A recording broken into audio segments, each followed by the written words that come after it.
Bom, é uma grande honra poder entrevistar a presidenta Dilma Rousseff na sede do novo Banco de Desenvolvimento, também conhecido como Banco do BRICS. E quero começar já fazendo uma saudação a todo o público da TV 247 e uma pergunta à senhora, que todo mundo tem a curiosidade. Como é que está a sua saúde depois do susto recente, antes de entrar nos temas do banco? Obrigado mais uma vez pela oportunidade. Primeiro eu quero te cumprimentar, né, Atush? É também para mim um prazer receber aqui o 247, considerando o tamanho que o 247 hoje está, então quero te cumprimentar por isso, os seus prêmios dos tempos, né? E pelo fato de que é muito importante, já que tem aqui uma mídia brasileira, a gente ter essa conversa. Eu queria agradecer a pergunta, mas agora eu estou bem. O que eu tive foi um vírus, né, que atingiu o nervo que transmite. Eu não sei o que ele transmite direito não, porque eu não sou dessa área, né? Não é na minha área, mas o que eu entendi é que no sistema vestibular que afeta o equilíbrio, inclusive você também fica com muita ânsia, uma espécie de tontura, mas durou assim fortemente 4 dias. Eu tive um tratamento perfeito aqui, eles aqui só te deixam sair do hospital quando você está completamente, você está assim, você saiu de tomar soro e tomar remédio na veia, e aí você então tem uma recuperação. Depois que você sai, essa recuperação é garantida, tranquila, a minha foi bem boa. Então podemos dizer que a senhora agora está 100% para esse novo mandato à frente do novo Banco de Desenvolvimento. Olha, posso te dizer uma coisa? Evitando todos os vírus que estão por aí, eu estou perfeita. O que a gente sempre tem de cuidar, né? Porque viajar muito, né, Atush? Todo mundo fica um pouco, principalmente quando eu viajo, né? Essas grandes distâncias que eu tenho de viajar, porque também eu tenho de ver o Brasil, né? Claro. Não dá para ficar sem ver durante muito tempo, porque não basta ver pelo vídeo, né? Você tem, né? Passarinho que nasceu no Brasil, volta para o Brasil. Né? Se você é um passarinho que nasceu no Brasil... A senhora tem os netos também, né? Tem a família. Tenho tudo. Então, como eu viajo muito, eu tenho uma queda de imunidade. E aí você... Essa vez eu tive isso. Uma outra vez eu tive gripe. Eu prefiro gripe, sabe? Vamos falar sobre o banco, então. Na verdade, eu queria pedir para a senhora fazer um balanço do que foi o primeiro mandato e para onde caminha o novo Banco de Desenvolvimento, quais vão ser as prioridades. Olha, Atush, eu cheguei aqui no dia 27 de março de 2023. E o banco estava passando por uma crise que você pode atribuir um pouco à Covid, mas também por problemas do próprio banco. Qual era essa crise? Um banco, o que é um banco? Um banco é uma entidade que vai ao mercado e levanta financiamento. E geralmente, ele toma no curto prazo. Todo banco é assim, e empresta num prazo maior. Esse é o papel do banco, é o papel do crédito, é alongar a capacidade da pessoa que tomou o empréstimo de pagar num tempo maior.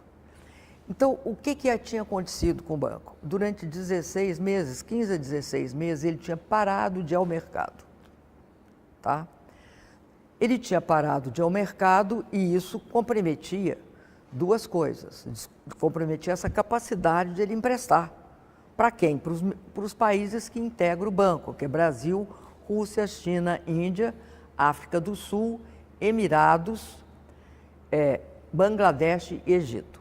São os 8 países. Né? Agora estão entrando mais 2, um é a Argélia, que já foi aprovado, e o Uruguai, que tinha sido aprovado no passado, mas ele não tinha entrado porque ele não tinha aprovado, o Uruguai não tinha passado por um processo de aprovação interna. Só uma curiosidade, quer dizer, o país pode ser membro do banco sem ser necessariamente um país do BRICS, né? Sim, porque o BRICS, por exemplo, não tem as mesmas pessoas, os mesmos bancos que os mesmos países que participam do BRICS não necessariamente estão todos dentro do banco. Por quê? Porque são instituições diferentes. Apesar do NDB, o novo Banco do Desenvolvimento, ser um banco dos BRICS, porque ele é um banco dos BRICS, nem todos os seus membros são membros do BRICS. O BRICS hoje tem muito mais membros do que o banco. O banco está em processo de expansão dos membros, porque o processo de entrada no banco é diferente do processo de entrada nos BRICS. Tem critérios que são aprovados pelo maior board, o maior conselho, que é o Conselho dos Ministros de Finanças dos países membros. Eles é que aprovam a entrada. E eles também que autorizam você a discutir a entrada desses países no banco. Eles e o Conselho de Diretores. O Conselho dos Ministros é uma espécie de Assembleia Geral. O Conselho dos Diretores é uma espécie de Conselho de Administração, para falar mais ou menos igual se fala no Brasil. Então, nós temos hoje, já autorizado pelo banco, né, as estruturas do banco, pelo board de diretores, que é o Conselho de Administração, nós temos a Argélia, e no passado tinham autorizado o Uruguai, só que o Uruguai não entrou. E agora o Uruguai está entrando com a eleição do Eyamandu, e eu tive lá no Uruguai, ele se comprometeu, assim que ele tomasse posse, ele encaminharia os procedimentos. Nós temos 17 pedidos de adesão. Todos esses pedidos, são 17, eles estão em processo de discussão no banco. E muitas vezes não basta só eles pedirem, você tem toda uma, vamos dizer assim, uma espécie de protocolo. Eu inclusive, viajo para alguns deles esse ano. Acho que vou ter muitas viagens, né? Tendo em vista que são 17. Mas alguns já entraram com pedido. Isso significa, o que é 17? 17 significa que entraram com uma carta, ou manifestaram em reuniões os altos representantes deles, manifestaram o interesse de entrar, né? E são países todos do sul global, todos. Esse aqui é o ponto importante. Eu não posso nomear os países, porque tem uma cláusula de confidencialidade, né? Agora, esse problema que a senhora apontou, quer dizer, do financiamento, quer dizer, ele foi resolvido para esse segundo mandato? Quer dizer, o banco hoje vai ter capacidade de emprestar? Isso é muito bom você me perguntar, porque o que aconteceu? Inclusive, o banco teve seu rating de crédito reduzido por causa disso, porque não acessava o mercado de dólar, tá? O mercado público de dólar. Nós, a partir de 27 de março de 2023, imediatamente em abril, nós fomos ao mercado. E de lá para cá, tá, nós fomos 14 vezes ao mercado, né? Nós fizemos o que eles chamam de emissões públicas, tá? E fizemos também um outro tipo de emissões, por exemplo, uma coisa que chama projeto sindicalizado, que é o seguinte, é um razoável número de bancos que participam desse processo e a gente, então, emite títulos. E também outro que chama, traduzindo para o português, chama Clube Deal, um acordo em um clube, que são menos bancos, tá? E a gente faz também várias outras idas, né? Em termos de... Porque você tem de sempre estar no mercado. Você não pode deixar. 16 meses é que nem você tem um sapato que serve para tudo e não para andar. Um banco que não vai a mercado é um banco que não pode... Ele perde... Ele não tem capital para emprestar. E ele não vai gastar seu próprio capital. Então, para nós foi muito importante essa consolidação. Porque de agora, aliás, de 27 de março até hoje, nós estamos com um caixa completamente tranquilo, nós temos dinheiro para emprestar para os nossos países membros, então nós não temos nenhum problema de liquidez mais. Isso o banco superou completamente, né? Foi difícil, a gente teve de trabalhar bastante, usando os recursos do banco e outros que nós trouxemos, né, outras pessoas que vieram comigo, mas foi muito importante que o banco se sentiu foi uma valorização também do banco. Claro. Agora, algumas operações do banco ficaram conhecidas no Brasil. Por exemplo, vocês apoiaram o BNDES, apoiaram a reconstrução do Rio Grande do Sul. O que o novo Banco de Desenvolvimento já fez no Brasil e o que pretende fazer? Olha, nós fizemos bastante coisa no Brasil. Quando eu cheguei aqui, o Brasil participava só com 12% dos desembolsos do banco. Agora o Brasil chegou a 18%, que é uma marca interessante, porque é o quanto de capital que ele colocou no banco. O que nós fizemos? O banco tinha dado 2 bilhões de dólares para todos os seus membros. O Brasil foi o único país que tomou só 1. E, quando eu cheguei, eu insisti para esse empréstimo, que era em muito boas condições, era em 30 anos, com taxa de juros bem baixa. E eu insisti, né, para que isso fosse garantido que o Brasil pudesse, esses 1 bilhão de dólares que ele não tinha tomado, que ele pudesse. E era um dinheiro muito bom, porque era um dinheiro que permitia, sabe, uma flexibilidade, porque era para reconstrução durante e pós. Enchentes. O Covid-19. O Covid. Então, ele não tinha tomado esse dinheiro. Então, foi 1 bilhão, depois foi 1 bilhão e 700 milhões de dólares para o BNDES, dos quais 1 bilhão e 200 para a infraestrutura, 1 milhão e 200 de dólares, e 500 milhões para o clima, né, que o BNDES está com esse dinheiro e está investindo. Aí, depois, nós fizemos, quando, inclusive, o vice-presidente Alckmin esteve aqui na China, nós divulgamos o nosso projeto para o Rio Grande do Sul, que também, o que ele abrangia? Ele abrangia, tá, repasses para o BRDE, que é o Banco, né, do Extremo Sul, repasses para o BNDES, desse dinheiro, uma parte a gente tirou e botou para o Rio Grande do Sul, desses 1 bilhão e 700 milhões, mas de dinheiro novo foi para o BRDE, uma parte para 200 milhões de dólares para investir nas prefeituras, não numa só, nas prefeituras da Grande Porto Alegre e daquela região mais atingidas pelas enchentes. E também nós repassamos uma quantia para o BB auxiliar, o Banco do Brasil auxiliar nessa reconstrução. Além disso, o banco no Brasil tem tido vários outros aportes, né? O Estado da Paraíba, nós fizemos um processo, nós fizemos, eu até vou pegar aqui meu papelzinho, por favor, que é a minha linda cola, tá? Porque a gente, né, precisa de cola, porque são várias coisas, né? Então, o que eu queria aqui evidenciar para ti?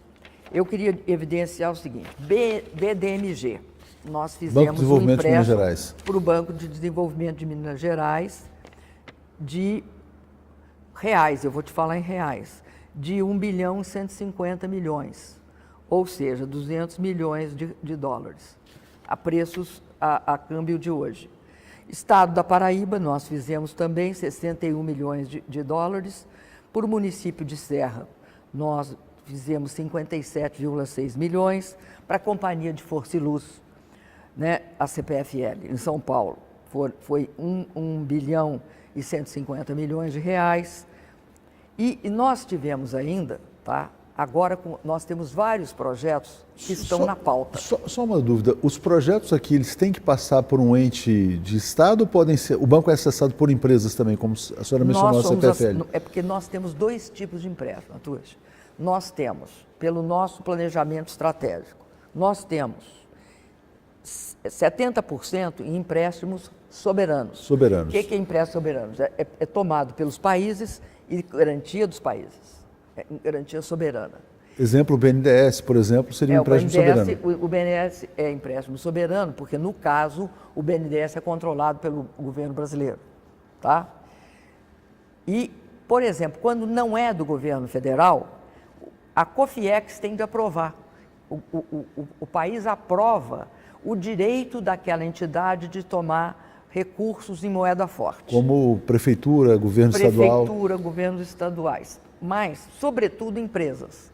Nós temos o compromisso de emprestar 30% não soberanos, que significa a importância da participação do setor privado em todos os países, dos países BRICS. Então, 30%, você vê, nós temos vários, CPFL é uma empresa, a Vale também tomou empréstimo. Então, você tem um conjunto de empresas no Brasil e nos outros países, aqui na China, na Índia, na África do Sul, porque atualmente a Federação Russa não está tomando empréstimo, porque ela está sob sanção.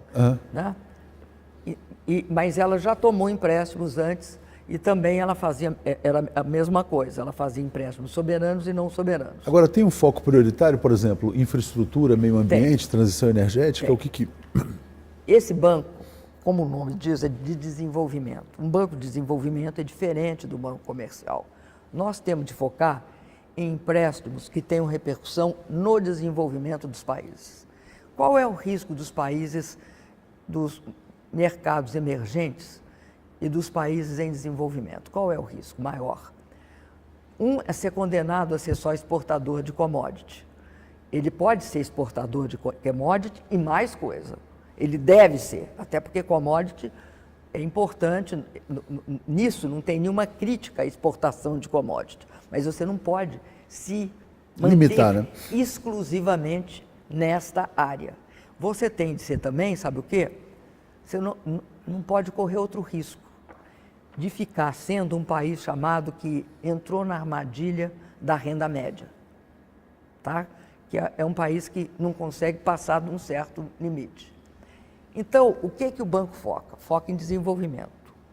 O que nós achamos? Desenvolvimento, né?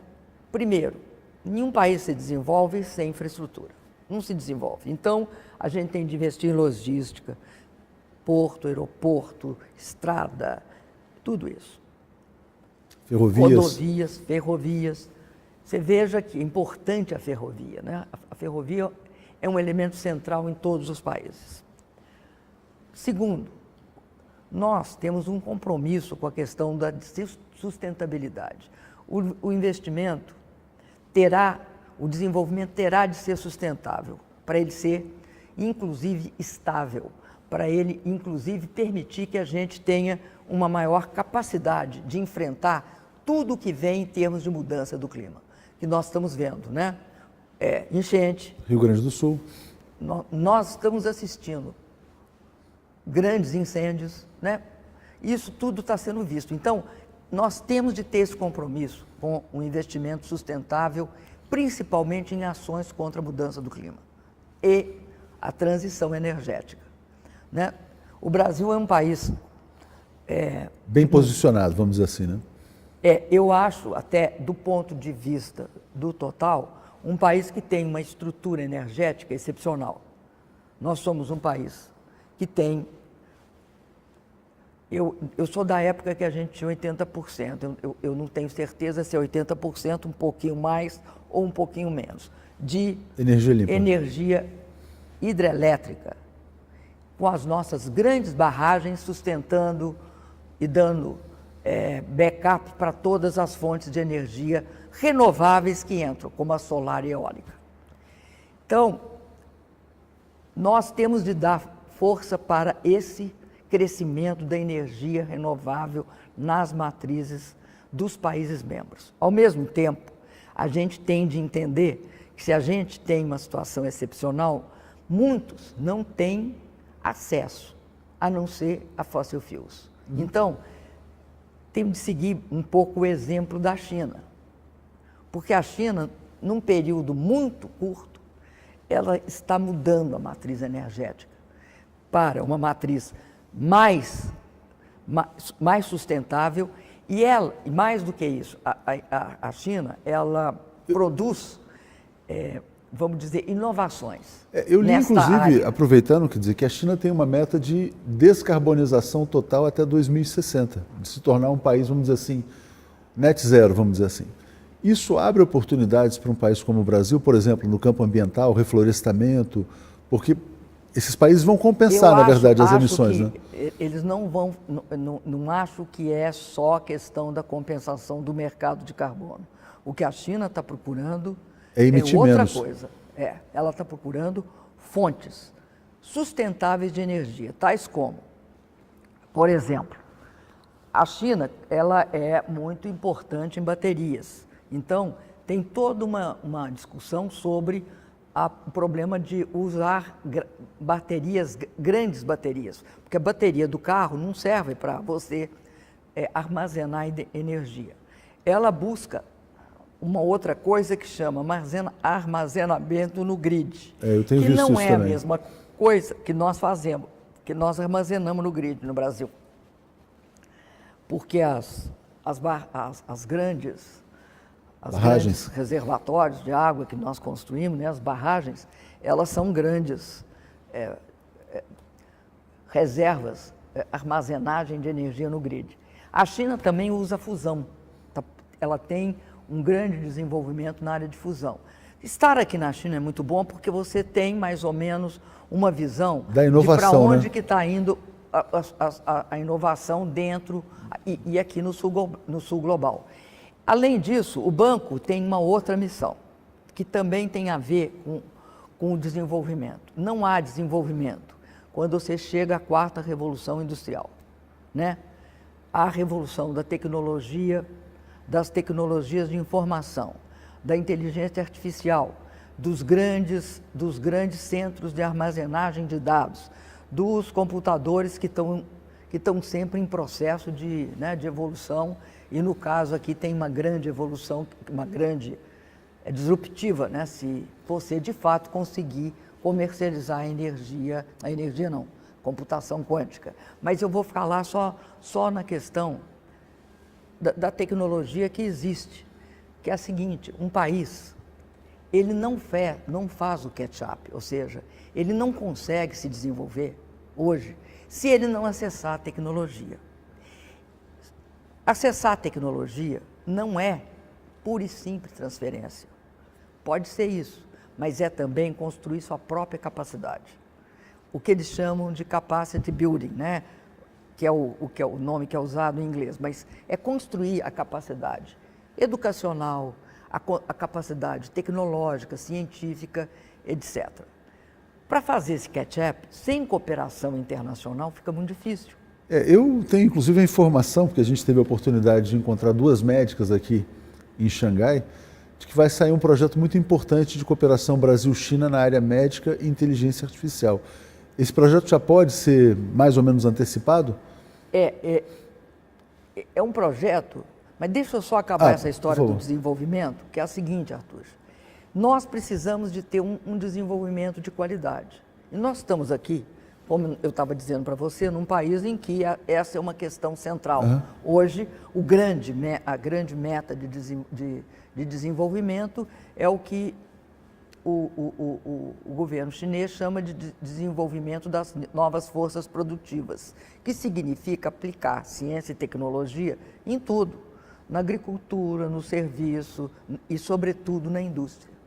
E no caso dos países dos BRICS, é muito importante que nós tenhamos também financiamento nessa área. Eu vou dar esse exemplo que você me deu, a bola quicando, que é o que você viu isso, né? É o seguinte: o que é um hospital inteligente? É um hospital, nós temos uma coisa que eu acho que a gente tem sempre de falar nela, porque é uma conquista do próprio país, que é o SUS, o Sistema Único de Saúde, que tem de ser, é um sistema que tem de ser universal, de qualidade, né? Atender a todo mundo. E ele precisa também de ser um sistema eficiente, de alta qualidade, barato. Por que tem de fazer um hospital inteligente? Um hospital inteligente que nós estamos fazendo, disseram para nós, inclusive para essas duas médicas que você viu, que você falou, disseram que era o hospital inteligente construído desde baixo, para ser hospital inteligente, nós seríamos o primeiro que eles conheciam aqui na China. E aqui você tem... Ai, eu quis espirrar, mas contigo. Não. Aqui você tem, então, muitas oportunidades nisso. O Brasil fez uma parceria, né? As chamadas 37 áreas que nós temos parceria com a China. Naquela viagem do presidente Xi ao G20. Isso mesmo. Quando o presidente Xi esteve no Brasil numa visita de Estado, que foi depois do G20. Aquilo foi uma visita de Estado para elevar as nossas parcerias. Uma delas, então, na saúde, dessas 37. Uma delas é o Hospital Inteligente. O que significa que a gente quer? A gente quer que o sistema público tenha acesso ao que há de mais avançado e que também vai garantir, o uso, por exemplo, a aplicação de inteligência artificial nessa área vai garantir também um custo menor. São duas coisas. Mais precisão, diagnóstico melhor. Você vai ter diagnóstico melhor, você vai ter exames melhores, você vai ter mais capacidade de atendimento. Porque a quantidade de tempo que leva para você atender uma emergência, tudo isso começa a reduzir. Você começa, por exemplo, a utilizar numa ambulância. Eu lembro que nós tínhamos um problema muito grande, porque o SAMU é outra grande inovação do Brasil. Tanto o SAMU, né, quanto o SUS são a base disso. O que acontece? Se uma doente entra na ambulância, o que nós queremos é que esse doente tenha acesso imediato, principalmente se ele tiver com alguma emergência. Antes de chegar ao hospital. Antes de chegar ao hospital. Que ele possa chegar ao hospital com o hospital já sabendo tudo o que ele tem e como já proceder ao atendimento dele. Isso vai evitar morte. Isso vai aumentar a eficiência do SUS. Agora, esse projeto, então, é uma parceria NDB, Governo Federal Brasileiro, pelo SUS, Governo de São Paulo, Universidade de São Paulo, é uma coisa bastante ampla, né? Ele é assim. O Brasil tem uma universidade, aliás, não é uma só, tem várias universidades consideradas de alto ranking, estão entre as 50 melhores, as 50, 60 melhores. Uma delas é a USP, aliás, é a mais ranqueada. Então, nós vamos começar esse processo numa parceria entre o Ministério de Ciência e Tecnologia e o Ministério da Saúde, tá? Porque o Ministério da Saúde nisso é essencial. A Anistela Haddad veio aqui, inclusive, né? A Anistela Haddad veio. E o Padilha, que é o novo ministro, também ele mandou para nós uma postagem, né, utilizando a internet. O que é importante, porque o governo federal vai tomar os recursos, tá? Quem toma o financiamento e paga pelo financiamento é o governo federal. O governo de São Paulo entra com toda a capacidade da USP e também com o prédio na área de... o governador está entregando o prédio que é da Secretaria de Saúde para esse projeto. Entendi. Então, o Ministério da Ciência e Tecnologia e o Ministério da Saúde, com a liderança do Ministério da Saúde, da USP, Governo de São Paulo,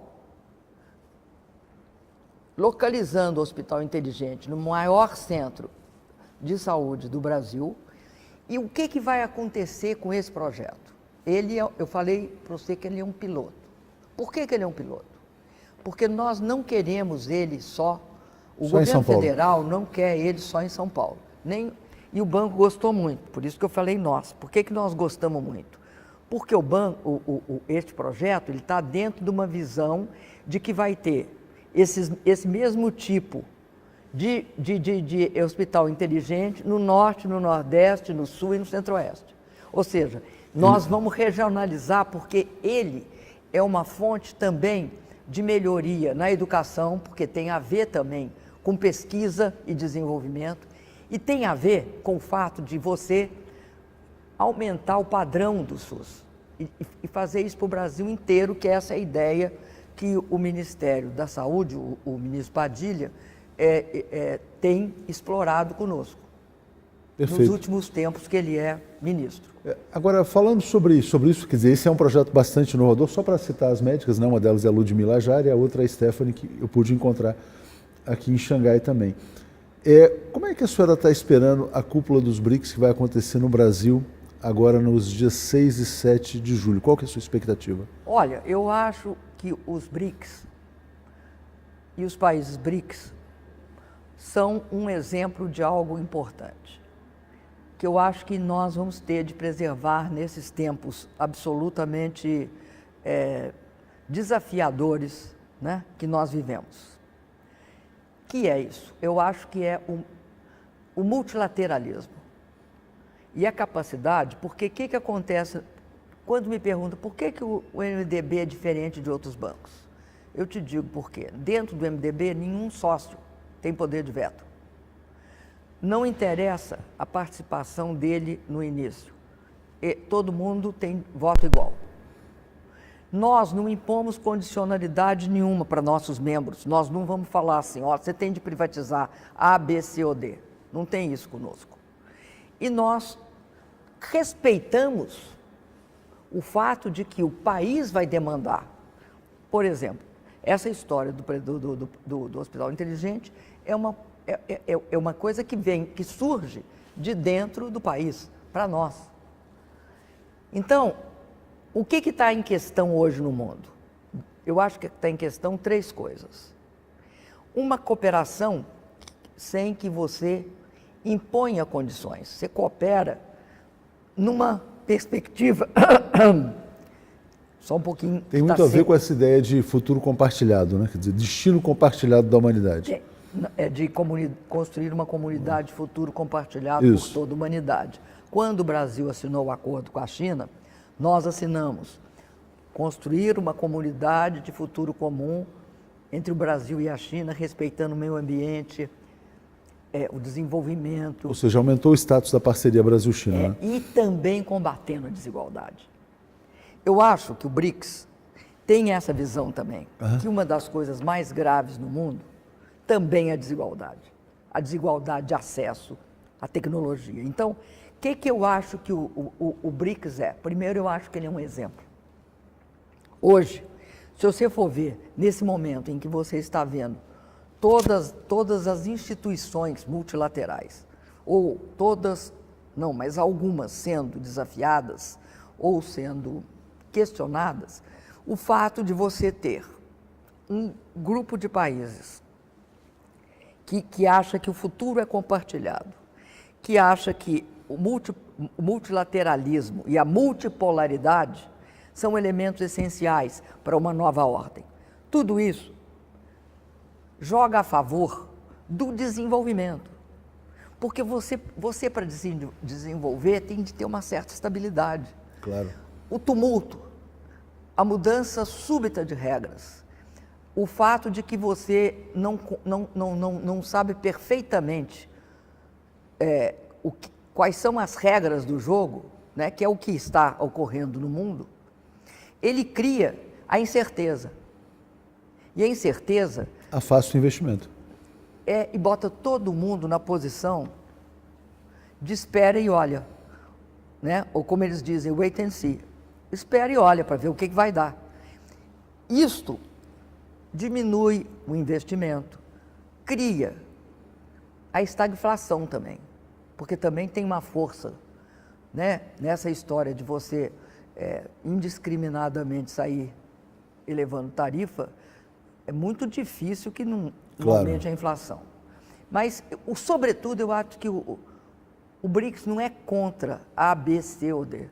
O BRICS é a favor de uma certa visão de desenvolvimento. E desenvolvimento que tem impacto. Porque um banco de desenvolvimento, ele não pode investir naquilo que não tem impacto. Eu vou te dar um exemplo. Você imagina que um banco de investimento tenha 10 anos. Aliás, vocês vão completar 10 anos agora. Nós somos jovens, mas agora a gente está começando a ficar mais maduro, que é adolescentes, muito bom. Vamos dizer assim. A crise da adolescência foi aqueles 16 meses que nós Sem não captação. tomamos empréstimo, né? E que levou a gente, inclusive, a perder uma nota de rating. Explicitamente, a Fitch disse que era por isso. Não é eu que estou falando. Né? Está lá, abre aspas. Não foram ao mercado durante tanto tempo, diminui, bota outlook negativo para você. Nós acabamos com isso, nós voltamos a ter o outlook positivo. E recentemente, se eu não me engano, foi na semana passada, a agência de rating do Japão colocou a nossa nota em AAA. Nós somos AAA para a agência do Japão. Eu estou te falando isso porque nos deu muito orgulho, né? De nos tornar... E por que nós tornamos AAA? Pela nossa governança, pelo que nós fizemos na área financeira, ou seja, eles elencam, eu até depois te passo o voto, eles elencam todas as nossas... É bom quando o outro te elogia, né? Que não é você. Mas é muito interessante a senhora falar, quer dizer, que os BRICS são um fator de estabilidade e de confiança no mundo numa certa desordem, né? Esse aniversário de 10 anos vai acontecer, se eu não me engano, no dia 7 de julho, que é exatamente durante a cúpula do BRICS. Eu queria perguntar assim, quer dizer, a senhora vê um compromisso total do Brasil com essa cúpula, com a multipolaridade, com... Só vejo. Agora nós porque é assim, tá? Como é que a cúpula dos BRICS, o país que dirige os BRICS, é Brasil, Rússia, Índia, China e África do Sul, pelas letras, tá? No início, tá? A primeira cúpula, inclusive, foi em Fortaleza, se eu não me engano, no seu governo. Foi em 2014. Foi quando o BRICS, o banco, nós chegamos à conclusão que nós íamos construir um banco. E ele só veio a se estruturar em 15. Então, faz 10 anos. O que é o BRICS, eu acho? O BRICS, ele era uma resposta ao fato de que as instituições de Bretton Woods, até hoje, elas são desproporcionais na representação. Toda a discussão do G20... Tem uma coisa que a senhora falou, quer dizer, tem a questão de veto e tem a questão de imposição de políticas. Né? E também tem a questão do fato de que a importância dos países, tá, não está refletida nas distribuições de ações. Tudo isso. Então, o BRICS foi criado. O BRICS, como eu disse para você, não é contra isso, porque nós temos uma ótima relação com todas essas instituições, o BRICS Banco. Aliás, inclusive, essas captações são em dólar, né? Quando a senhora, quando volta ao mercado, capta em dólar e empresta em dólar. Nós emprestamos em dólar, nós emprestamos em renminbi e emprestamos em rand. Tá? Porque nós captamos, nós temos obrigação de captar em moeda local. Então, atualmente nós captamos em dólar, em renminbi, nós emprestamos em dólar, renminbi e rand. E captamos também nessas moedas. Mas nós, atualmente, captamos em várias moedas. Nós captamos em euro, né? Nós captamos em moeda japonesa e convertemos em dólar ou não. Depende do que tiver. Não, e depende da quantidade de projeto em cada moeda, né? Porque tem gente que quer tomar em euro. Se for possível, a gente empresta em euro. Claro. E a senhora enxerga, então, depois dessa cúpula, quer dizer, essa consolidação da multipolaridade? Eu acho que ele é um dos fatores. Acho que ele não é o único. O BRICS é um dos grandes fatores que contribui para essa multipolaridade. Mas, principalmente, é uma relação multilateral também. Né? É que é o seguinte, é uma visão de que a cooperação é um elemento essencial nas relações econômicas, nas relações entre os países, né? Nas geoeconômicas e geopolíticas. Se você não tiver um respeito por cada país, e não independe do tamanho deles, eles têm de ter respeito. E o multilateralismo é ser capaz de ir no mundo que tem diferentes níveis de países, diferentes civilizações que construíram esse país. Você tem de ter respeito por elas. Você não pode querer impor uma escala de valores que você, naquele momento, acha que são os mais relevantes, sem respeitar o que os outros países construíram ao longo da sua história. Esta é uma questão que eu acho que tem a ver com a multipolaridade, mas tem a ver, sobretudo, com o multilateralismo e a cooperação. Se você não respeitar os demais países, você não pode, de jeito nenhum. Não é possível que o parâmetro nosso seja a força. Não pode ser. Claro. Eu queria até fazer uma pergunta, porque comecei perguntando sobre a sua saúde, eu quero perguntar como que é a sua experiência de viver na China. E, por exemplo, isso que a senhora está falando, de respeitar os países independentes do tamanho. Eu percebo uma certa sintonia com o que é a maneira da China atuar no mundo. Mas o Brasil tem. Também, o Brasil também tem essa tradição. Uma tradição de fazer isso. Não, sim, o Brasil tem essa tradição, mas eu queria perguntar... Tanto é que nós somos olhados com muita simpatia, porque nós nunca impusemos, não é nosso, nós não fizemos isso nunca, né? Inclusive, a gente sempre ficou incomodado quando alguém chamava a gente de imperialista na América Latina. Exatamente, que na relação com o Paraguai, com outros países. Isso daí é uma questão que eu acho que é um valor brasileiro também. Também é um valor brasileiro. Aqui também a China dá muito valor a isso. E também muito valor ao respeito à civilização. Por quê? Porque aqui tem uma civilização de... eu não vou dar o número, mas eu acho que é 5.000 anos que eles falam. Mas é uma civilização extremamente sofisticada, né? Um lugar em que você teve o primeiro governo centralizado, tem uma disputa entre eles e o Egito. O Egito também teve o primeiro governo centralizado. Todos que têm governo centralizado, você pode saber, tem escrita. Tem como ter governo centralizado sem escrita. Então, você também tem uma questão da cultura, porque a escrita também, né, permite não só a eficiência na gestão burocrática, mas ela permite cultura, ela distribui informação. Além disso, o que é importante numa civilização? É entender os valores, né? Aqui na China tem um valor que é dado pela importância que eles atribuem à educação, é visível na história do país, né? Eu acho que você tem a mesma coisa em outras civilizações. Você vê uma civilização como a egípcia. Estou falando de egípcia porque o Egito é um país membro nosso. Claro. Né? E tem uma história. Você tem uma civilização na Índia. Então, o que acontece? É você entender, por exemplo, que você tem uma civilização persa, que é do Irã, importantíssima. Né? Você tem uma cultura árabe, e não essa visão distorcida do que são os árabes. Né? Lembrando sempre que eles preservaram a cultura grega durante a Idade Média. Quem é que traduziu os textos, quem é que divulgou depois. Né? Então, esse respeito pela civilização é um respeito pela história, a nossa história comum. Claro. Né? Eu acredito que isso é um fator bem claro, né? Que você vê que isso acontece na China. Eu acredito que viver aqui... Seria a minha pergunta, quer dizer, como é que tem sido essa experiência de viver aqui há 2 anos? Eu vou te falar o seguinte, em qualquer circunstância, eu sou um outro passarinho, né?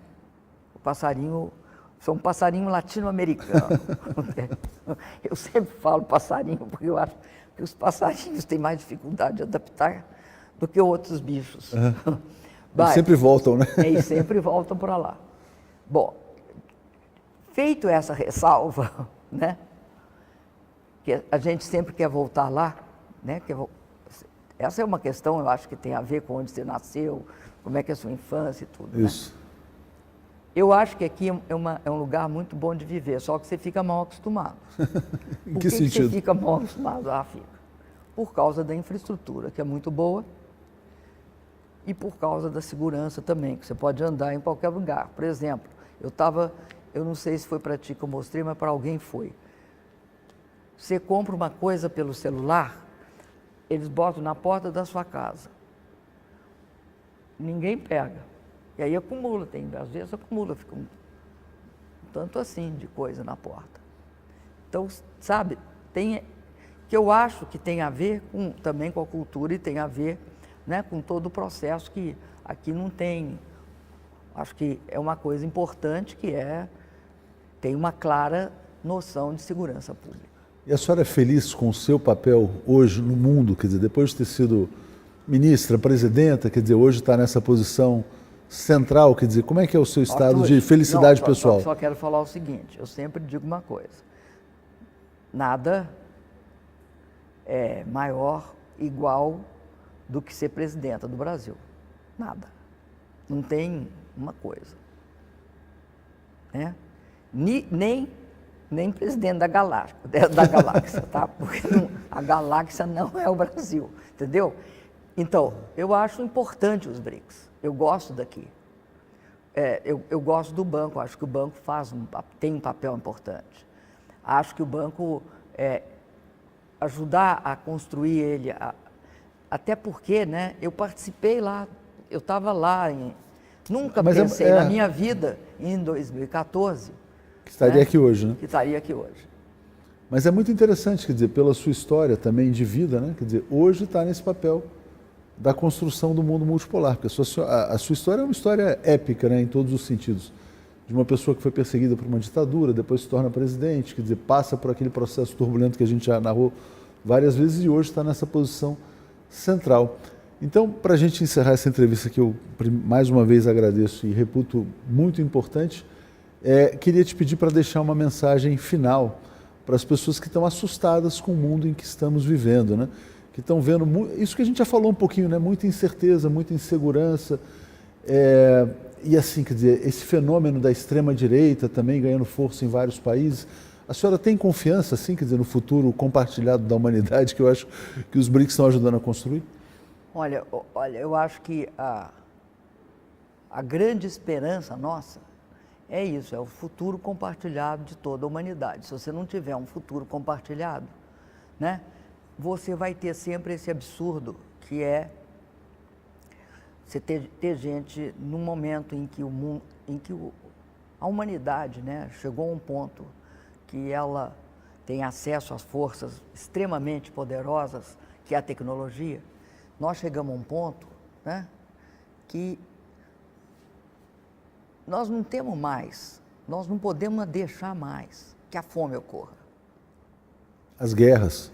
Não, eu vou falar da fome primeiro, tá? Porque a guerra também leva à fome. Nem que a pobreza extrema deixe milhões de pessoas ameaçadas de morte em momentos de paz. Que paz é essa também? Eu acho que guerras é a coisa que a humanidade tem de ultrapassar. Mas, sobretudo, só pode fazer isso se tiver cooperação, se tiver multilateralismo, se tiver compreensão do que é estar num mundo comum. E não é possível que a gente não perceba que a força é nossa. Só tem uma coisa que é a grande força da humanidade, é a própria. Então, essa capacidade de construir isso é de cada um de nós, não é só de um órgão. Não existe solução só de uma pequena parte. Nós teremos de entender que nós temos de mudar, que é impossível supor que um processo no qual poucos ganhem, sejam eles pessoas ou nações... Não é sustentável. Não é sustentável. E se for sustentável num determinado tempo, esse é um tempo que vai ter guerras, fome e desigualdade profunda. Então, nós estamos numa fase que eu acho que, quando que você imaginaria, tá, que uma máquina poderia fazer um diagnóstico baseado em imagens preciso de você? Né? Nós estamos caminhando para o momento em que nós conseguimos fazer a máquina fazer isso. Mas quem conseguiu fomos nós. Uma máquina não faz nada por si mesma. Ela não fala por si mesma. Ela não pensa por si mesma. Quando eles colocam toda a tecnologia de linguagem, eles estão tentando entender como é que nós né? Eles tentaram entender como nós funcionamos e colocamos isso com uma certa probabilidade de não erro numa determinada máquina. Isso é um grande passo, Atucho. O que não é possível é isso ser usado por um grupo de pessoas super ricas. Claro. Então eu quero falar uma coisa para você. Eu acho que teve um momento muito importante neste mês passado, que foi o DeepSeek. Por quê? O que é que tem no DeepSeek que eu admiro? Tem tentar fazer o mesmo com menos recurso. Código aberto. Esse é o segundo. Segundo, deixar todo mundo acessar esse código e aprender com isso e mudar.